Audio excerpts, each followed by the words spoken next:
बहुत हो गया, अब और आगे नहीं जा पाओगे तुम।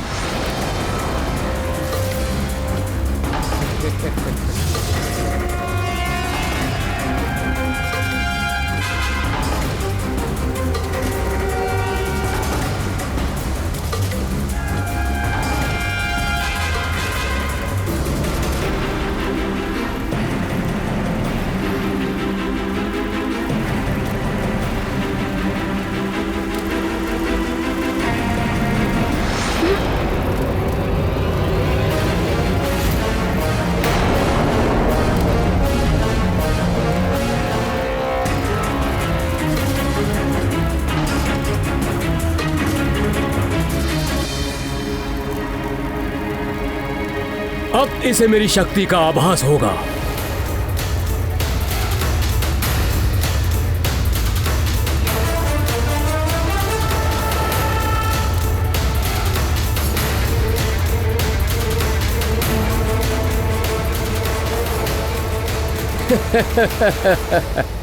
अब तुम कहीं नहीं जा सकते।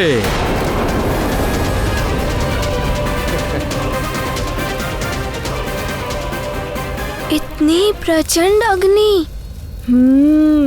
अवश्य यह आकाश फल बहुत विशेष होगा, इसीलिए अनेक बाधाएं आ रही हैं। किंतु मारुति इन बाधाओं से भयभीत होकर लौटेगा नहीं। मारुति तो उस आकाश फल को खाकर ही रहेगा।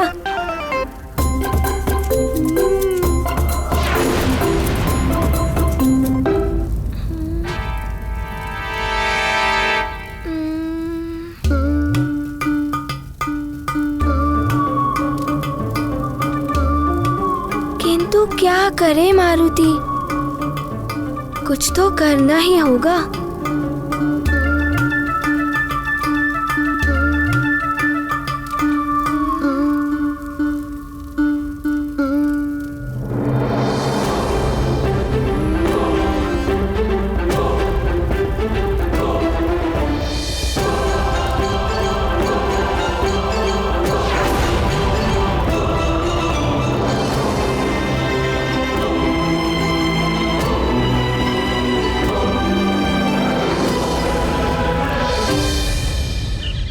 इस फल का निरंतर लुढ़कते रहना, फिर गुफा का द्वार अपने आप से बंद हो जाना।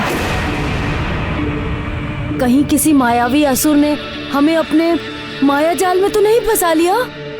लगता है किसी ने बड़ी चट्टान फंसा दी है द्वार पर, तोड़ना होगा इसे।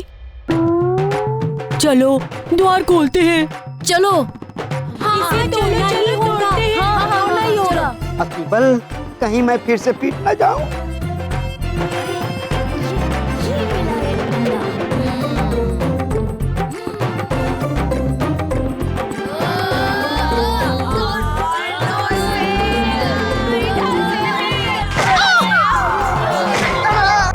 अतिबल, तू पीट रहा है, कुछ तो कर।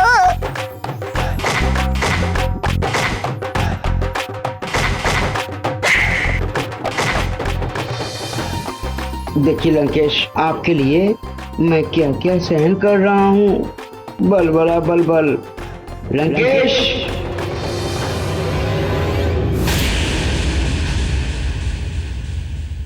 है कहाँ ये अतिबल? हर बात पे बल बल आता रहता था, परंतु जब से सुमेरु गया है कोई सूचना नहीं। ग्रहण का भी समय आ चुका है, कहाँ है अतिबल? प्रणाम लंकेश। निकुंभला देवी के दरबार में सूर्य ग्रहण के मायावी यज्ञ की पूर्ण व्यवस्था कर दी गई है। प्रणाम। मायावी यज्ञ?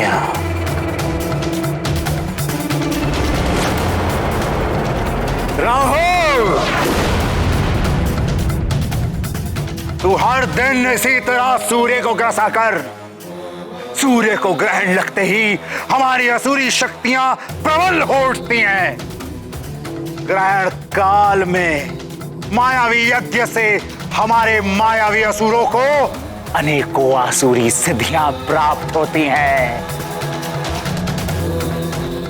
जय मां निकुंभला। महाराज दशानन की, महाराज दशानन की, लंकाधिपति रावण की, महाराज लंकेश्वर की, महाराज लंकेश्वर की, महाराज लंकेश्वर की, लंकाधिपति रावण की, लंकाधिपति रावण की, लंकाधिपति रावण की, महाराज लंकेश्वर की, महाराज लंकेश्वर की, लंकाधिपति रावण की।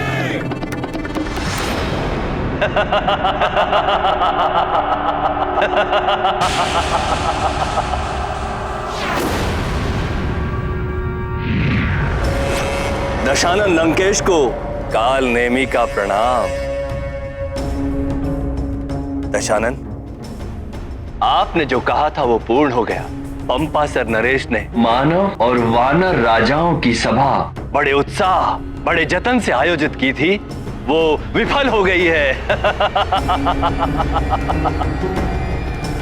दशानन, मैंने मानव और वानर राजाओं में फूट डाल दी।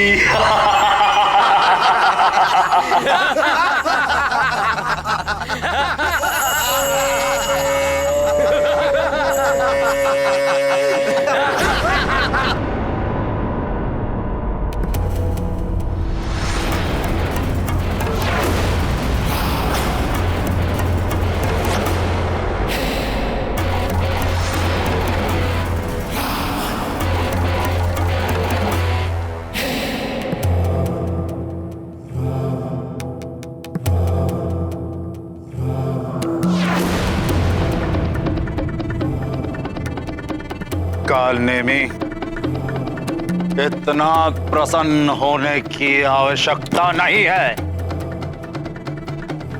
ये नर और वानर तो हमारे सामने तिनके के समान है। फूट डाल दी। प्रसन्न तब हो जब तीनों लोकों पर असुरों का एक छत्र राज स्थापित हो जाए। पाताल, पृथ्वी और स्वर्ग पर हर स्थान पर हमारा रक्त ध्वज फहराता हुआ दिखाई दे, तब प्रसन्न होंगे हम।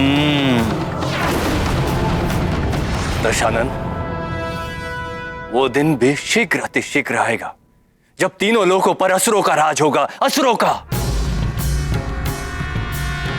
सुमेरु में भी एक वानर बालक अपना सर उठा रहा था।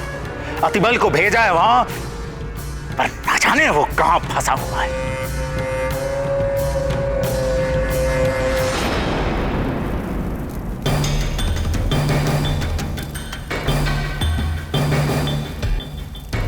अब इस अग्निकुंड के समक्ष और अधिक देर तक ठहर नहीं पाओगे मारुति।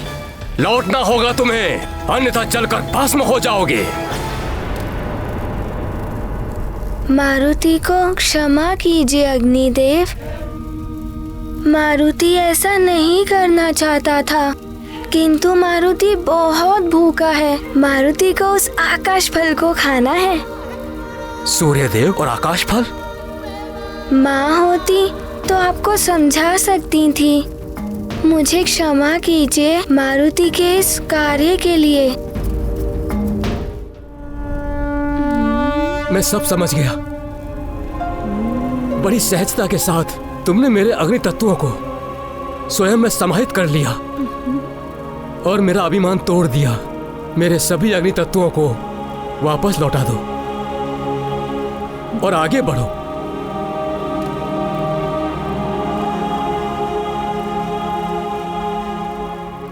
मैं तुम्हें आशीर्वाद देता हूँ। तो बालक समझकर क्षमा कर दीजिए।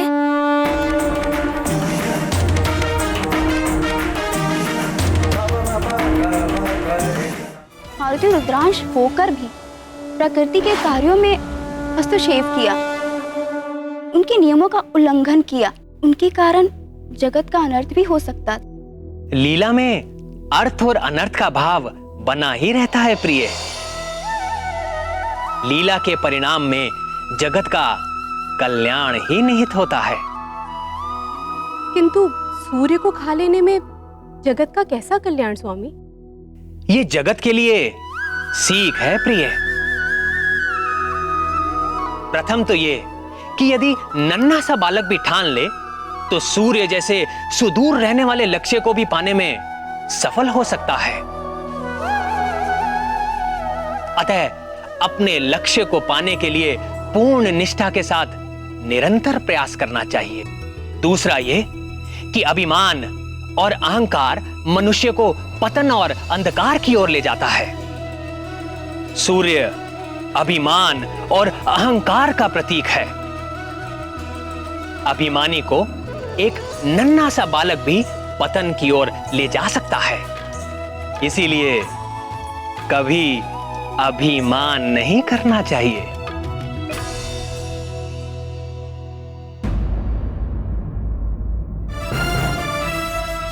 बहुत निर्भय है ये बालक। प्रतीत होता है मुझे स्वयं ही इसे रोकने के लिए जाना पड़ेगा। नहीं सूर्यदेव, आप स्वयं? मैंने उसे रोकने के लिए एक विशिष्ट रणनीति सोची है। वो बालक यहां तक नहीं आ पाएगा। मुझे अनुमति दीजिए। उचित है वरुण देव, जाइए और रोकिए इस बालक को। जो आज्ञा सूर्यदेव।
इन बादलों ने उसे छुपा दिया।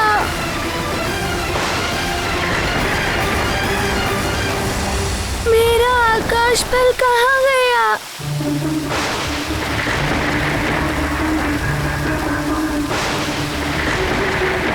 इन बादलों ने छुपा दिया मेरा आकाश पल।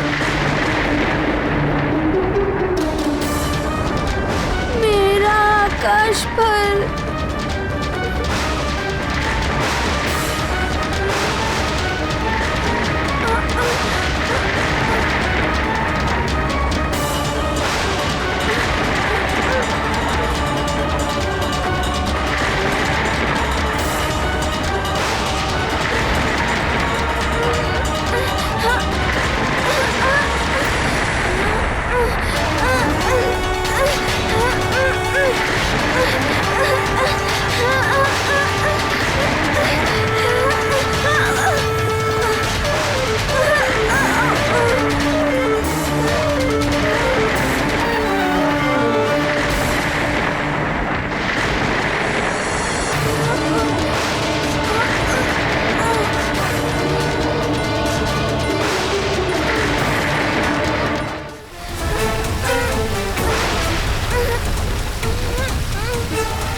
ये वरुण का मेघजाल है बालक।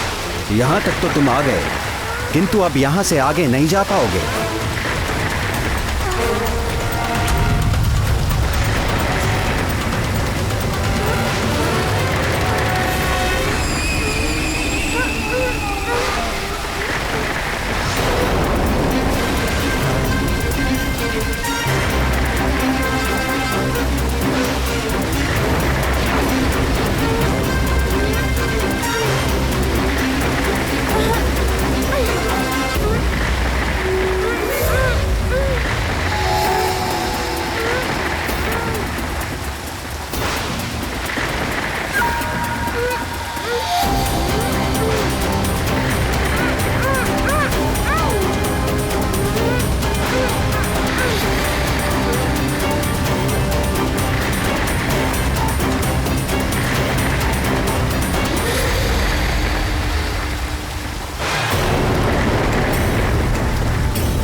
क्या है? ये तो कोई हिमलोक की भांति दिखाई दे रहा है।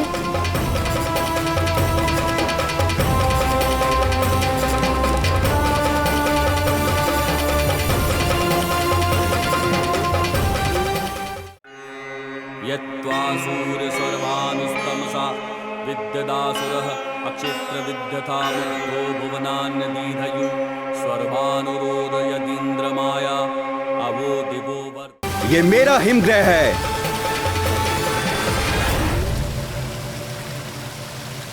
इतनी शीतलता है यहाँ की कि अब तुम मात्र एक हिमशिला बनकर रह जाओगे। यहाँ से जाना तो दूर की बात है बालक, तुम तो यहाँ से निकल भी नहीं पाओगे।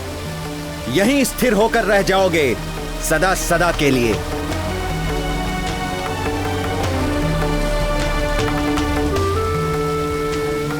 प्रयास करना व्यर्थ है बालक, ये मुझ वरुण का हिमलोक है। तुम वरुण द्वारा बनाए गए सुदृढ़ शिला में बंदी हो, जिसे तोड़ना असंभव है।